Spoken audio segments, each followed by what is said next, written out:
Thank you. Hello, everyone. I'm really pleased to be here in Boulder again. Last time I was here was just before the last election, after which Trump got elected.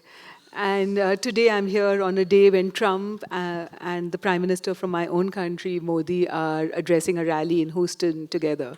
So I'm really pleased that I'm here with a group of people who are not rallying, but are thinking about ideas and singing songs of Kabir and peace. So thank you all for being here. I'm also very pleased that I'm in conversation with Sohaila, whose work I have known for a long time and admired her bravery, her courage, and her writing, of course. My own journey as an activist actually began as a journalist. I was walking through the hills of Nepal when I came across rows of women, rows of villages with missing girls. And this was about 25 years ago. And I began to ask the villagers where the girls were. The answer changed my life because I found that, to my horror, sex trafficking existed where little girls between the ages of 9 and 13 were being smuggled across the border of India and Nepal, put on buses and trains, and sold to pimps in the brothels of Calcutta and Bombay for as little as $100, $150, put inside the brothels for the next 4 or 5 years, and raped by 8 or 10 men every night. And behind the pimps and the brothel keepers were the moneylenders, the financiers, the landlords, organized criminal networks, and finally the sex buyers who were driving this. And the youngest girl I met at that time was a 7-year-old. So investigating this story was important because as a journalist, I had to tell the story. I made a documentary called The Selling of Innocence, and that was a life-changing experience for me because as a journalist, I'd covered war, famine, ethnic conflict, all kinds of things. But I had never seen this kind of intimate exploitation of one human being by another. So I wanted to do something about it. And I won an Emmy and quit journalism and decided to go back to the women in prostitution in the brothels of India to ask them what to do. And the first thing they told me was that get our kids into school. Whatever has happened to us has happened, but we want a different future for our children. So I said, fine, but I'll talk to the principal, I'll raise some money for the tuition, that should be enough. So they said, no, it has to be done systematically and continuously. Let's create an organization. That was a bit daunting to me because I didn't know how to do it. I wasn't a doctor, I wasn't a lawyer, I wasn't a social worker. I didn't know how to make a business plan. So I asked the women, I sat on a straw mat on the floor and I asked the women, I said, what are your dreams? And they said, we have 4 dreams. School for our children, a job in an office for ourselves, a room of our own, and justice. So those 4 dreams literally became our business plan. And fast forward to now, the organization is more than 20,000 strong. Its members are the women in prostitution and their children. And they march on the streets, they fight for their rights, they ask for changes in laws. And we have educated more than 1,000 such girls across the country. So it's in Bombay, it's in Calcutta, it's in Delhi, Bihar. And what I realized as I was doing this work was that the sex trafficking and the buying of sex was so normalized that I had to understand where the connections were to tackle on this system. And then I realized that it's so embedded in patriarchy, the normalization of men will be men, and prostitution is as old as the hills, the stigma, the discrimination, all of that the women faced, the oppression and the absence of choices, which people did not notice. So very often people would say, oh, these women want to be in prostitution. But actually I saw little girls who had no choice. Actually their choices were taken away by poverty, by caste, by age, by being female. And so, that's been my journey. And I began to see prostitution as commercial rape. and body invasion based on someone just giving money and therefore making it all right. And today, that's why this conversation is critically important to me with Sohaila, whose book is called "What Shall We Talk About When We Talk About Rape." So I would like Sohaila to begin by explaining her life journey and how did she end up writing this vitally important book. Thank you. Hello.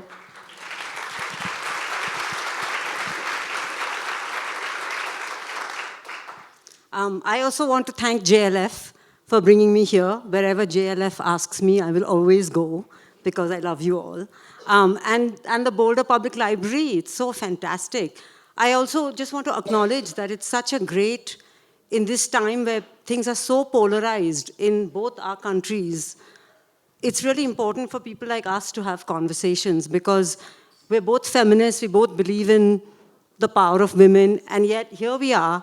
We have fundamental disagreements, Ruchira and I. I do not agree with her philosophy of her organization, and yet here we are together, and there are many things we do agree on. So I hope that that's a model for people being able to talk with people that they disagree with.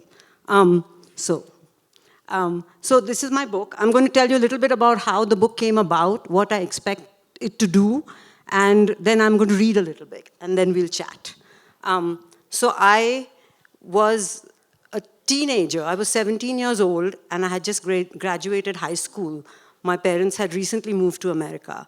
And between high school and college, I went home for the summer with my father and grandmother. And that summer in Bombay, I went out for a walk one evening with a friend of mine, and we were abducted by 4 armed men who took us up the mountain and wounded us very badly. They all raped me, they hurt us, broke some bones, threatened to kill us, and they were armed, so we had to kind of do what they said. And at the end of a rather very long evening, they decided to let us go because I swore to them that I would never tell a soul what happened, which makes me feel very pleased to be here today because my book is now out in 9 countries.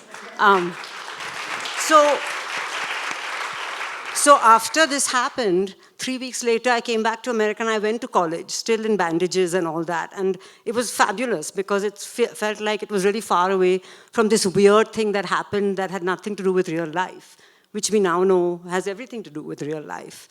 Then 3 years later, when I was a junior, I got a grant to go back to India to study rape in India as my senior thesis. And I kind of happily got on the plane and came home, went home. Which country am I in? I'm here.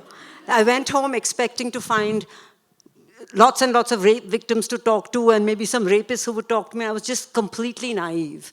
So I showed up at home. Nobody would talk to me. My uncle tried to molest me. And everyone I met said either that there was no rape in India or it happened only in very particular paradigms, like upper class to lower class. No one had what we know now to be true, which is that most rape actually happens with people just like you. My rape is actually a very atypical rape. I call it sort of the Bollywood rape, the rape that is kind of comforting for us to think about because we think it's out there, it's monsters, but it's not.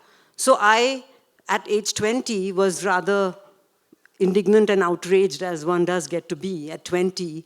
And I found a feminist magazine in India and wrote a little piece saying that I was raped, I'm not ashamed, this is what I think of it, I'm not the criminal they are, and I sent in my photograph with that. And they published it. So this was actually a really good thing for me to do because remember, there was no internet. So I could publish it, send it off, go to America and forget about it, feeling like I'd done my bit. And it did create a stir in India, but I was far away. And then I felt that I had kind of done my bit. Then I graduated college. I did write the thesis somehow or the other. And I graduated. I worked in the Rape Crisis Center for a while. And then I moved on from the subject. I had 30 amazing years of a great life. The rape, as we know, is an extremely, extremely traumatic thing. But one of the things I really want to say is that it's one of the traumas of life. It doesn't have to be everything. It was terrible, but here I am. I had 30 years of a great life. I became a writer. I married the sexiest man in the world, who is here. I had a child, And life went on. And then on December 12th, 2016, as you know, there was the gang rape and murder in India that somehow set off this huge conflagration of protest, which was amazing to see because no one, really, it was a topic that just was not discussed at all in India. And suddenly there were thousands of people marching in the street because of this young woman who'd been murdered. And I was sitting in New York feeling horrified at the rape, but thrilled at the kind of mass protest that I was seeing. And also felt like now my work here is done. You know, there are people carrying on this fight and everything is fine. And I was carrying on. And then on New Year's Day, I was on a train and I checked my phone for email. And I saw a friend of mine in Delhi had sent me a link to a Facebook page. I'm not on Facebook, so I had no idea that all this was happening. She said that you must have seen this. And the world media was focused on India because the world media loves to think of India as the pit where all the bad things happen. And many bad things do happen there, but they also happen here. So they were looking desperately, because rape was in the headlines, they were looking for someone to talk to, a victim. But in all these 38 years, 35 years it was, not another single woman had come out and said. So somebody found my Manushi article and posted it. And so suddenly they had a face. But nobody asked me, and I had no idea, and I'd essentially almost forgotten that I'd written this thing. So I got a real fright, and then all hell broke loose in my life, because media was calling me from everywhere, friends who had no idea that this had ever happened to me, because it just never came up, were suddenly reading about me. I went to get a sandwich in New York in the West Village, and the guy said, "I saw you on Facebook." It was really, really disturbing. And I want to explain that it wasn't disturbing because I was ashamed of the rape or anything. It was just disturbing because I hadn't chosen this attention. Also, my daughter was 11, had no idea this had happened to me. So it was all a bit of a shock. And then we talked as a family. And I thought that I want to finish by saying something 35 years on. I don't want this thing in Manushi to be my last statement. I have something to say. So I wrote an op-ed for the New York Times, which went globally viral. But this time it was fine, because this time I'd chosen it. And I got about 1,000 emails in a few days from men, women all over the world telling me their stories. And it was very satisfying and validating. And that was it. And then I kind of watched what went on in India. I was a little horrified at what went on, because I felt that there was all this protest. It was great. It was in the conversation. But some of the results weren't so great. I don't like the way some of the laws have changed. I don't like the way people used it as an excuse to keep their daughters home at night. It was a way of controlling women. I felt like it was, again, being used as social control. But anyway, once again, I was done. But then I went on and did all these other things to kind of get away from the rape victim of the world stereotype. But every time I went to an editor and said, I have a book proposal, I would get back the answer, write a memoir. But for me to write a memoir with rape at its center would be really dishonest, because rape isn't actually the biggest thing in my life. So I didn't want to do that because it didn't feel true. So I didn't. I said no to everyone.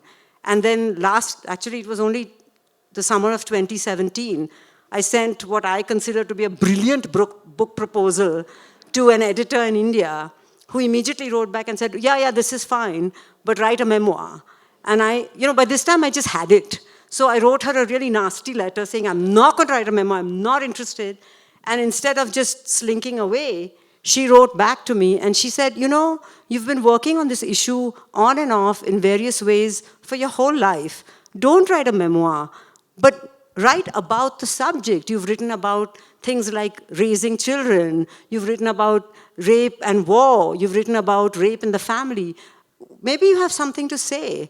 And it just really got me excited. I felt like I had moved away from the me as victim thing, even in my own head, and that I had something to say. So then I've been unbelievably lucky. I have the most fantastic publishers all over the world. And somehow this book came out, and I want to tell you a little bit about how it came about, and then I'll read a couple pages.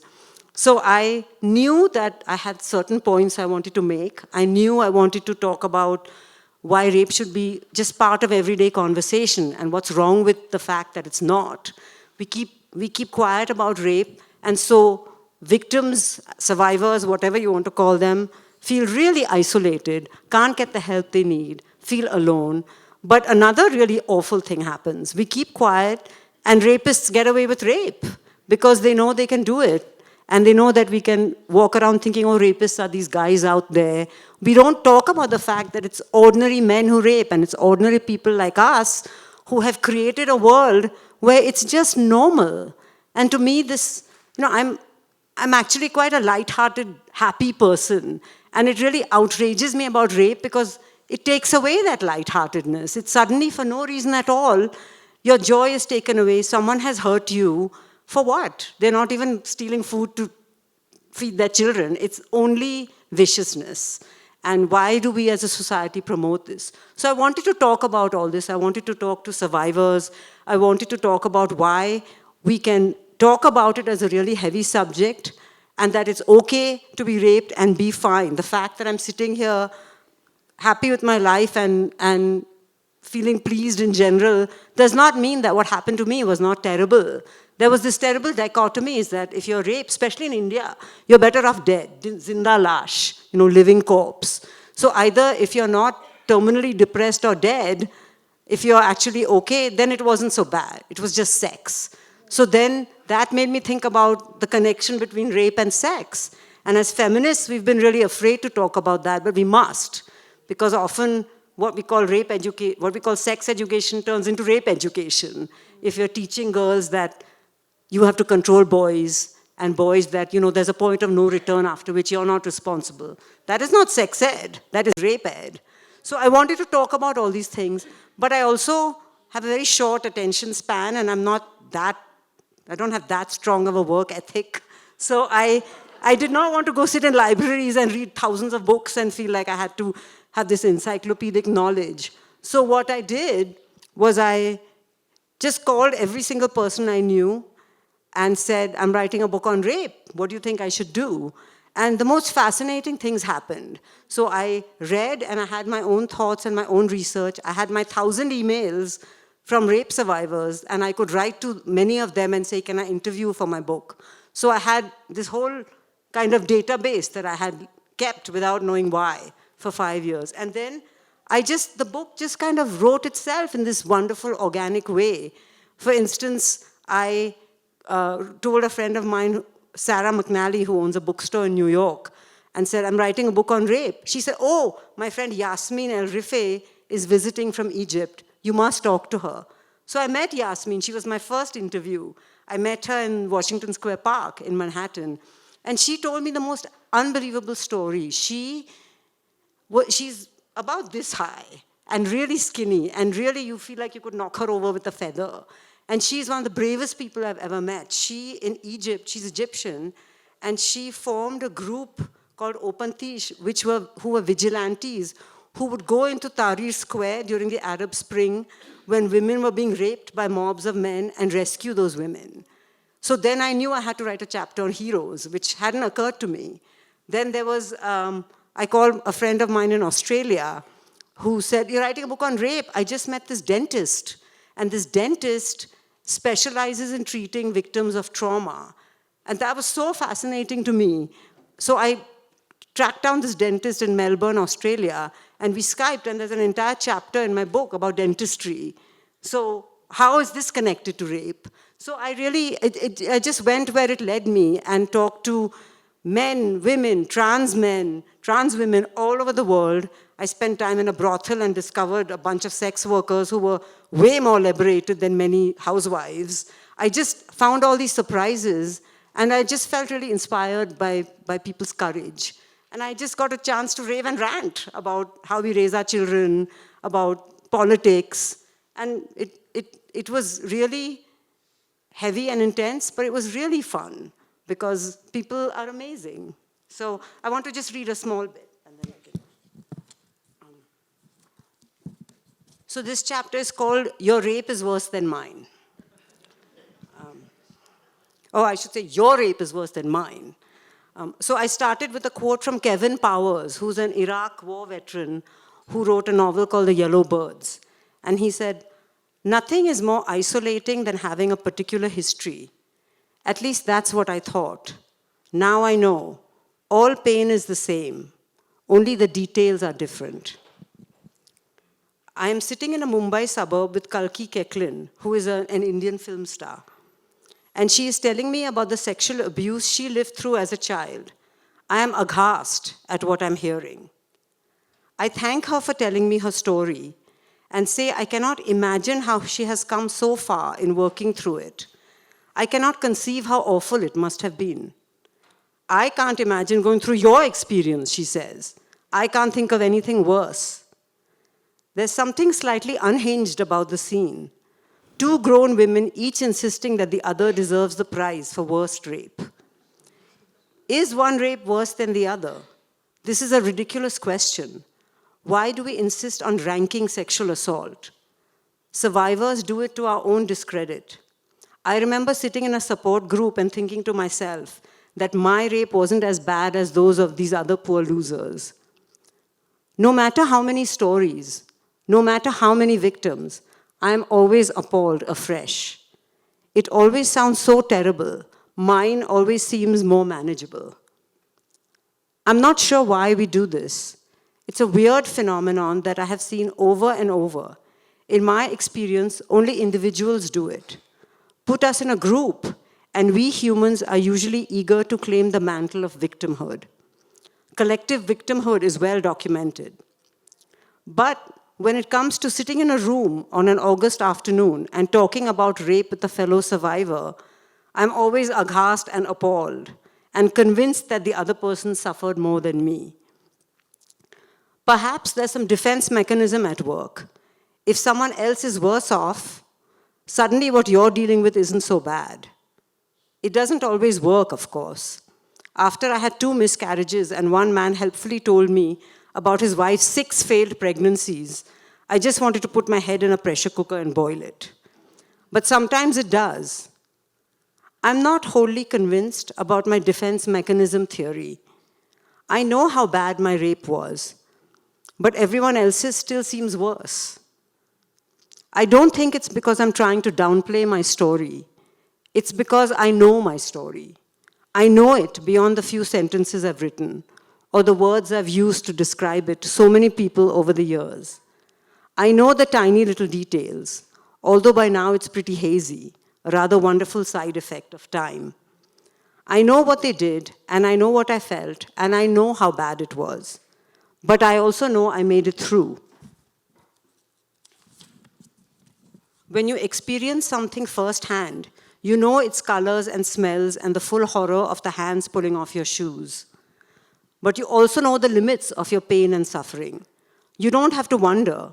And reality, no matter how bad, is always more manageable than unknown horror. I was never in Kalki's position, so how do I know I would have survived? I know I survived what happened to me. No matter how bad it was, here I am. Here is the East River flowing outside my window. Here is a bowl of pomegranate seeds, deeply joyously red. Here is a little plastic pig that my spouse gave me when we first met. Here is my brother wearing a suit and tie, looking seriously at me in a photo that always cracks me up for some reason. Here I am. No matter what happened, here I am. Whatever the reason, ranking rapes is a prime example of the magical thinking that swirls around rape. Seems like no matter how rational we are, when it comes to life's big things, death, pain, birth, love, we quickly revert to charms and chants and magic potions. So what if it doesn't work? And if it happened to me, then it can't happen to my child. Now there's an extreme example of magical thinking. We all know that we ultimately can't protect our children, but we never stop pretending that we can. It's too difficult not to. Having a child really brings home the reality that there is indeed something much worse than whatever happened to you. Someone hurting the small, magnificent person who depends on you. While it serves no useful purpose to rank pain and suffering, we do. And of course, rapes do fall into some categories. Being held by warlords and gang raped for years just isn't in the same box as being raped by a stranger where you live and going straight to hospital. That's true. But you cannot predict which woman will be able to come to terms with it sooner. Will the marital rape survivor build a new life faster than the incest survivor? Will the young Kenyan flower farmer raped by the farm manager find peace sooner than the 65-year-old white woman whose assailant broke into her apartment and raped her? It's very delicate, this balancing act, to acknowledge that rape is just ghastly and to simultaneously assert that it is simply one of the many ghastly things.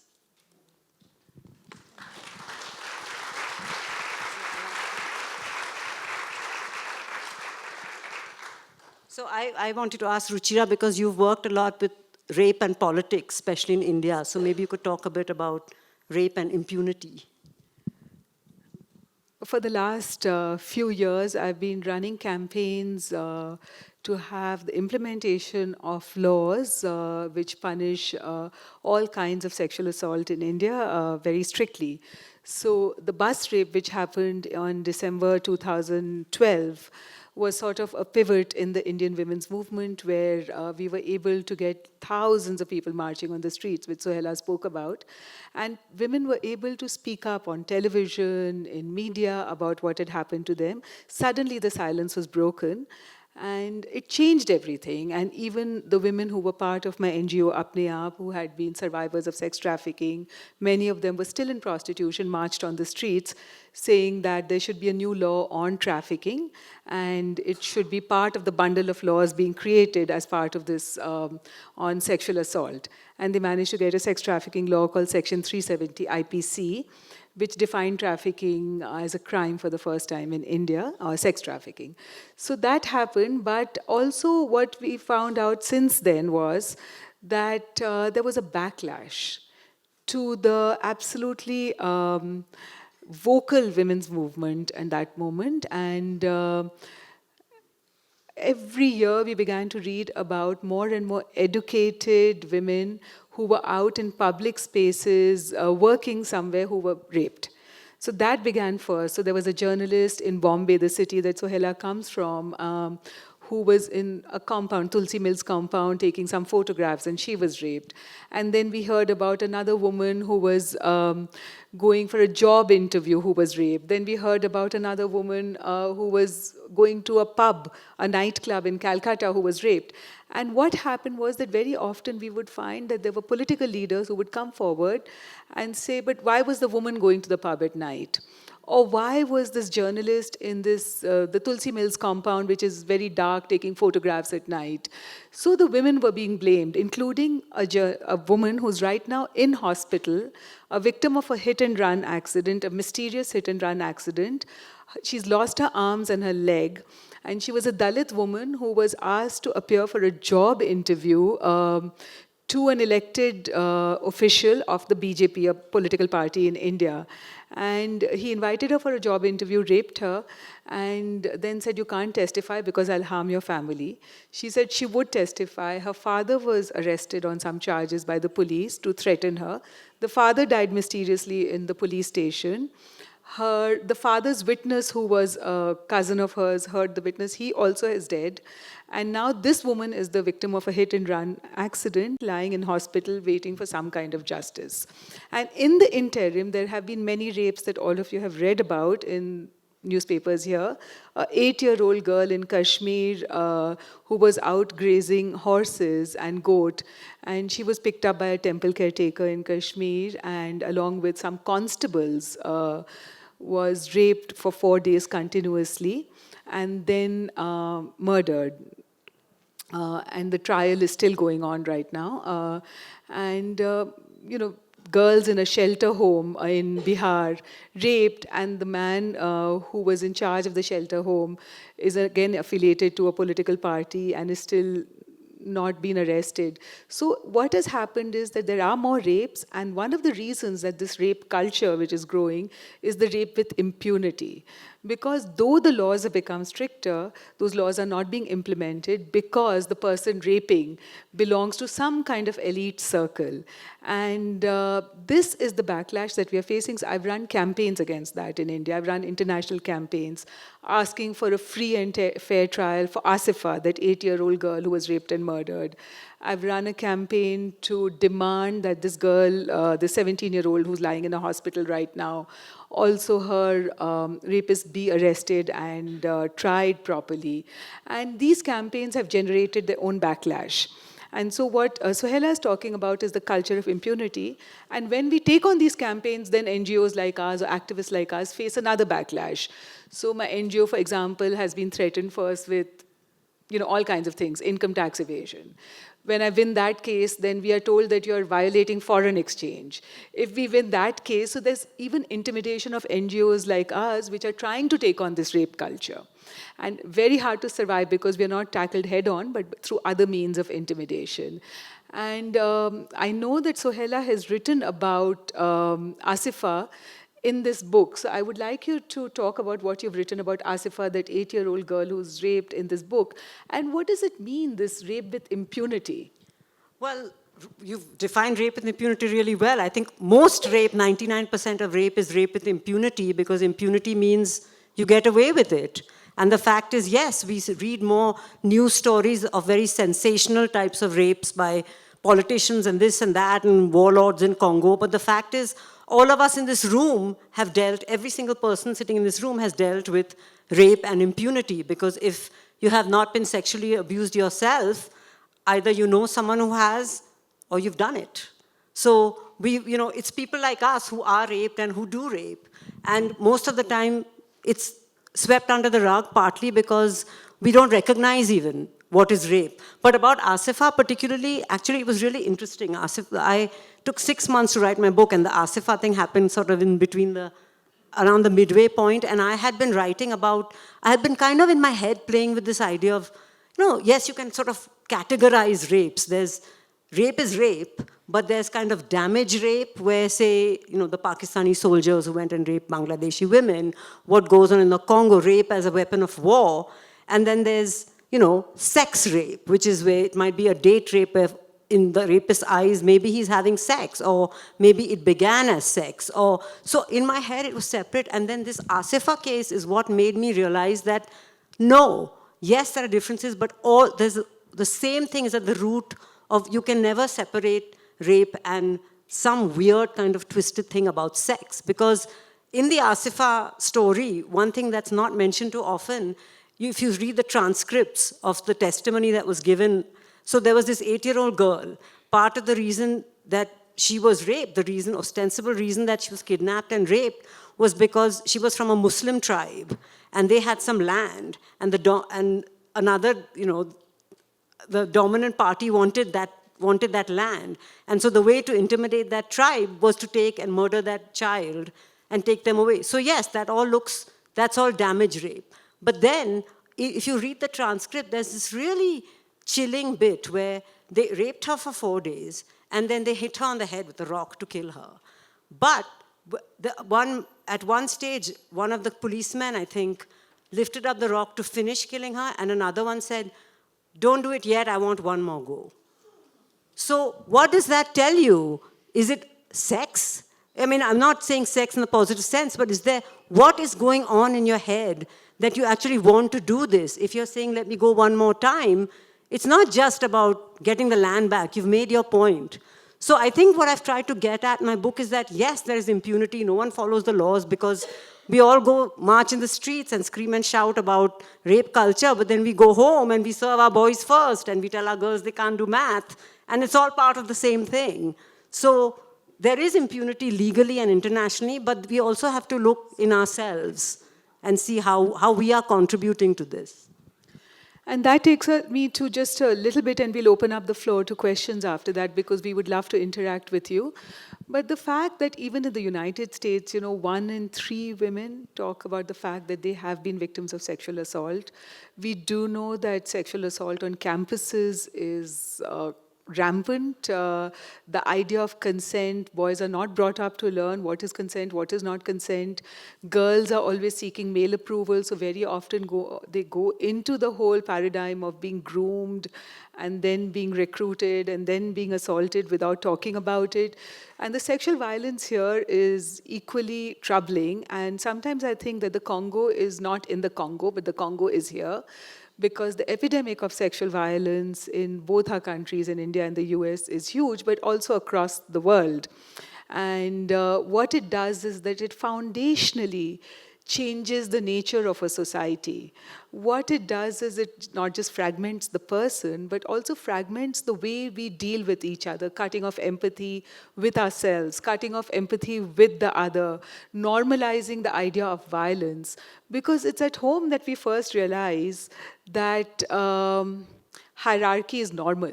We don't go out into the world and realize it, because it's at home that we see that it's all right for one class of human beings to order, one to obey, one to get paid for their work, one not to get paid for the work, one to seek approval for what they do, and the other one to give the approval. And gender digs a trench into our brain into which all other inequalities fall.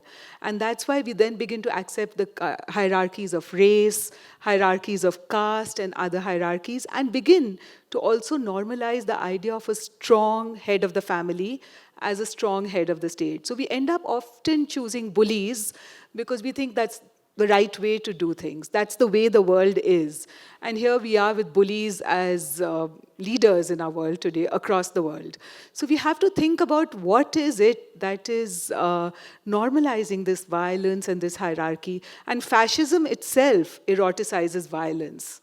So we have to think about what sexual violence can do. If we normalize violence, then can that become the breeding ground for fascism? And, speaking of this business of culture and patriarchy, I spent it's been very interesting for me while writing this book to deal with thinking about men and women. Because, for one thing, I interviewed plenty of male victims of rape. Now that you see so much scandal in the Catholic Church about young boys being abused. And so it's very difficult to take a position where men are bad and women are good, because it really doesn't work like that. I think we're all part of the system and we all contribute to it. Men are the ones who have the capacity to rape. That doesn't mean they all can do it, but they can choose to do it and choose not to do it. So it was it kept me really honest in my book, because in my own life, some of my biggest heroes are men. My father was there when I was raped, not my mother, and he was fantastic beyond belief. Right now, I'm very pro all kinds of regulations on campus, because sexual assault is such an epidemic in this country. It always has been. It just wasn't talked about. I don't think there's any more rape now in India, America, anywhere than there ever was. We talk about it more. But yet I have a daughter who just started college, and I have a nephew who just started college. I want a world that is fair to both of them. So it's very easy to compartmentalize people, but I feel like rape is a crime for which we all pay the price. And so we all are really in it together. And now we are open to questions, because we do want to give time to questions. And maybe 3 questions together, and then we can take 3 more if there's time. No, I can only think of one at a time.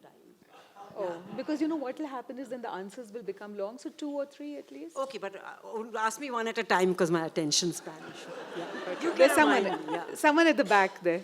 Asha, is that Asha? Yes.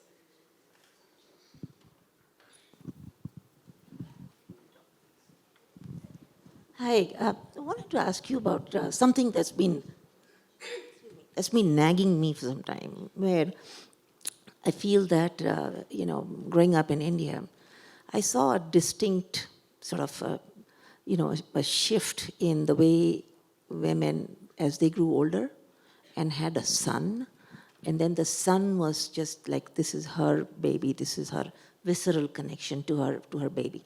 This boy, when he grows up, then is so nurtured and kind of so taken care of by the mother, that ultimately when he starts getting interested in in girls, you often find some level of censure coming from the mom. And it could even graduate to other levels of censure in terms of, it could be sort of saying something like, that's a slut that you're dating, to, when you get married, the girl somehow has to fit into this, this really, very pure culture at home where for example, she's given a haircut immediately. She's made to look like a boy. Or the mother still has a lot of sexual control on the boy. Do you see any of this? I have seen this in my family over and over, in extended family, and it bothers me like crazy. Well, I think that we have to be really careful because there are lots of stereotypes that exist, and many of them are true, but also India is such a varied culture.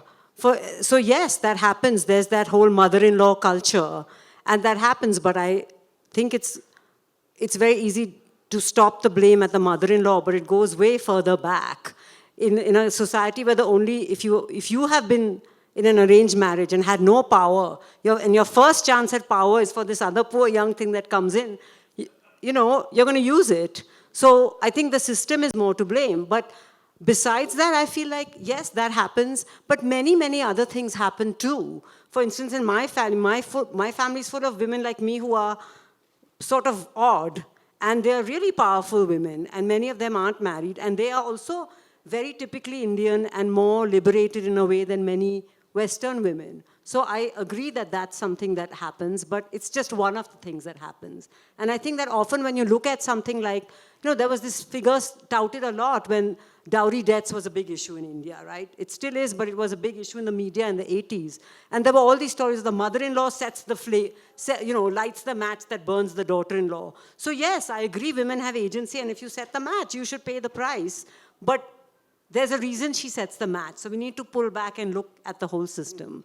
But yeah, that weird kind of sexualizing of little boys gives me the creeps too. There is a psychology there, of course, and, Sons and Lovers is a book I should quote now, D.H. Lawrence's.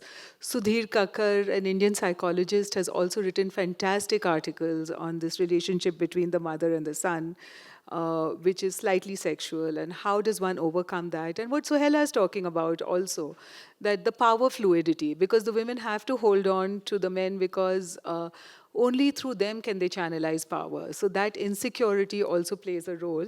And all of it is, of course, based on patriarchy, because why is the power only with one sex rather than shared between all? And what's the next question? Any other question?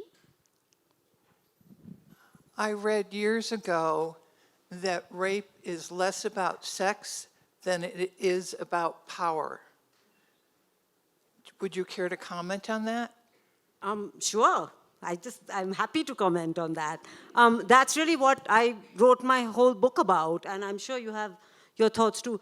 Yeah, I think that I went to college in the 80s. Yeah, in the 80s. And we had a lot of Take Back the Night marches, and we used to talk about this a lot, that rape is about power, not about sex. And I think it was really important that we made that statement, because we all grew up in a world where essentially most people didn't even believe that rape existed. So it was considered just sex. So we had to differentiate. But I feel that at least some of us have evolved since then. And so yes, it's very much about power. If you consider it as, rape as a weapon in war, as a way, this Asifa Begum, this rape where the girl was raped as a way to get her family off the land. It's all about power. But then why this act? It is a sexual act. It is, it is the same physical apparatus of sex, but it's used in a different way. So I really strongly feel that if you don't talk about the connection between rape and sex, you can't really understand it. So there is. I mean, in India, I think about marriage in India. We still have a lot of child marriage. And my parents lived in a tribal village in Maharashtra. And there was a tradition there that before the wedding night, the grandmother bride talked to the bride, and the grandmother groom talked to. And what did these grandmothers say? The girls were told, even if it's an older man, whoever, you just lie there and take it. And the boy was told, now, this is your chance, you can do it. So to me, that's not really sex. That's kind of a rape lecture, because it had nothing to do with consent. So yes, it's about power, but you can't leave sex out of the equation, because often people don't know the difference between sex with consent and sex without consent. So this is tricky, and luckily I don't belong to any organization, so I don't have to please anyone. But I do think they are connected. But I agree with you, it is ultimately about power. Do you want to? No, I think Sohaila said that because rape is body invasion, right? That's so there is always target rape. Either in India, for example, right now it's Muslims or Dalits. In the United States, we have the histories of black women and how they were targeted for rape, or Native American women. So we know that there is target rape, and rape is based on body invasion. So, yeah. There are two people here and one there. And keep your answers short, Sohaila, because 3-4 people have to ask questions. Good afternoon. That is a great segue. I was just curious about your thoughts on education in the role of rape, because I'm currently working with some organizations in Africa that are providing menstrual hygiene education and period care for young girls in Africa. And as you're probably aware, the movie Period End of Sentence that won the documentary for the Academy Awards this year squarely focused on this idea of lack of education, and that if we educate girls, they are more likely to stay in school. Girls miss typically 4 to 6 days of school a month and typically end up dropping out of school and don't seem to have the education around sex and reproduction, menstrual hygiene, that type of thing, which I think becomes a precursor to this rape epidemic. So I'm just curious what your thoughts are around the education and rape. You go first this time. Yes, I think girls have to be taught to love their bodies and not to feel ashamed of their own bodies, and also they have to be groomed to desire independence rather than dependence, because very often they are told life's goal is to find a guy, get married, settle down. So first the father or the Prince Charming or whatever, and so. They're always dumbing down, they are shrinking their own space and their bodies, and this makes them more vulnerable to rape because of the lack of self-esteem.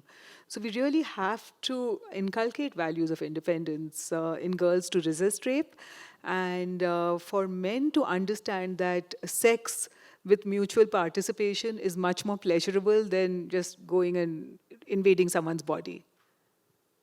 And and we have to move beyond the idea even of consensual sex to the idea of welcome sex. What would that look like? Yeah, I mean, sex should be fun for all. I'm all for that. But about education, yes, I don't even know where you are, so I hope I'm looking at you. Absolutely, there should be education. You should have bathrooms in school so you can use your tampons and pads, and you should be encouraged to go, because all this stuff keeps women down. But I really have a visceral response to all of us, and I know I'm guilty of it too, talking about all the things that girls should do, or that yet again, girls are responsible for their own, for the entire circumstance that they haven't created. I mean, when I think about education, I very much think about education for boys and for grown-ups, in how we actually raise our children and what values we raise them with. When my daughter was in 3rd grade, she would complain because the boy behind her in line would pull her hair. And when I explained to the teacher, she said, oh, he just likes her. What is that supposed to mean? So when he grows up and goes to college, if he just likes someone, then what is that going to translate to? So we need to educate everyone, not just girls.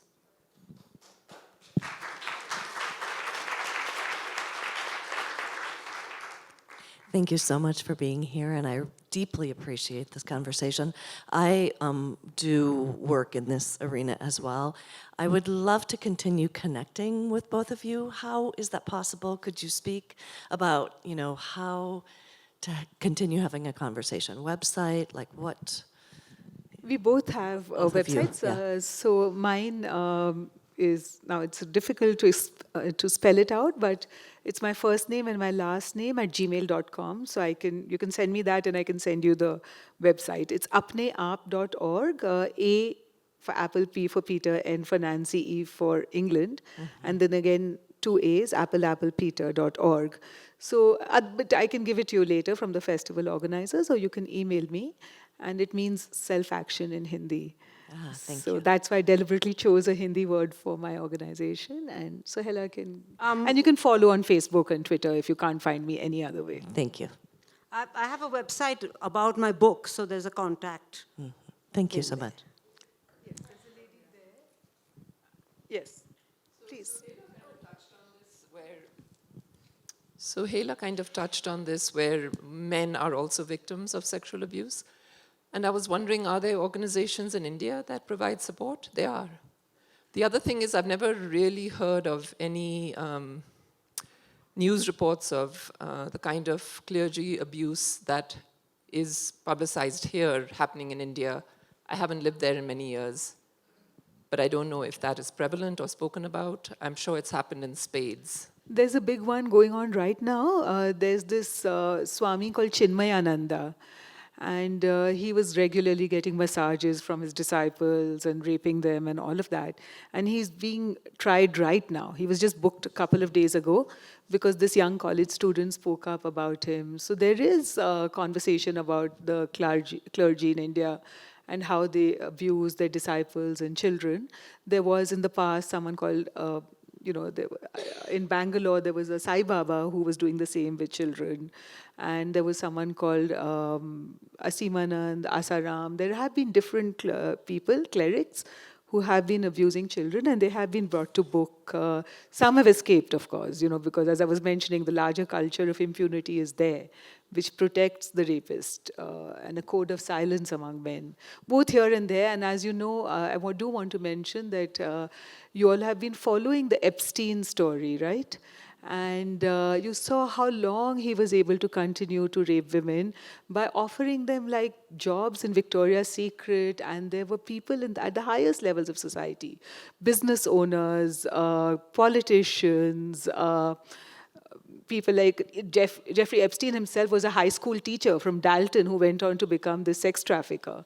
And why did he even die when he was under suicide watch in jail makes one wonder, Who else is connected to this chain or this ring of people who abusing 14-year-old girls who came from all kinds of backgrounds, from poor backgrounds, they came from special education facilities, they were kids in New York, all being offered something or the other. And now their stories are slowly coming out.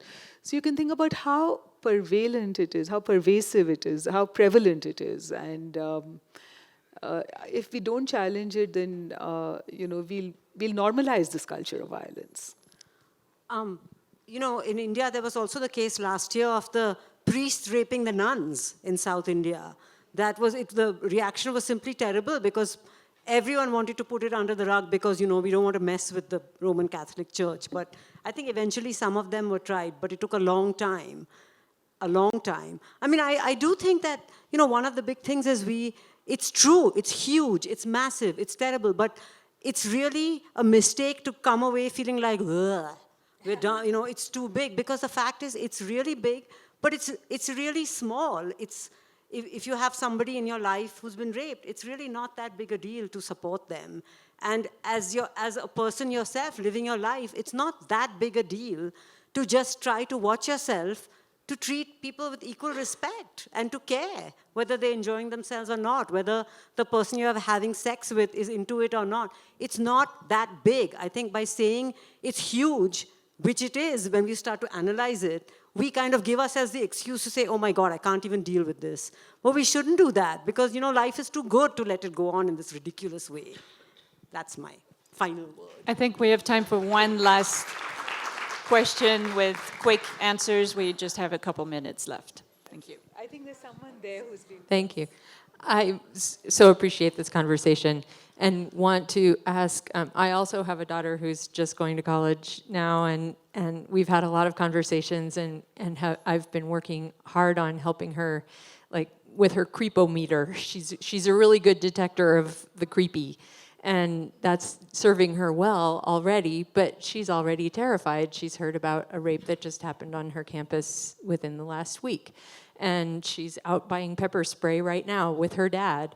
And I'm just trying to think of, all the things I want to say to her, and I wonder what you have said to your daughter and your nephew who are starting college. Well, I'll tell you the nephew, well, I'll tell you the daughter first. I told her to do whatever the hell she wants, whenever the hell she wants, because she could buy the pepper spray. She's very careful. She's very a nervous type. She's not hardly going to go take risks. But to me, you're 18 years old, the world is yours.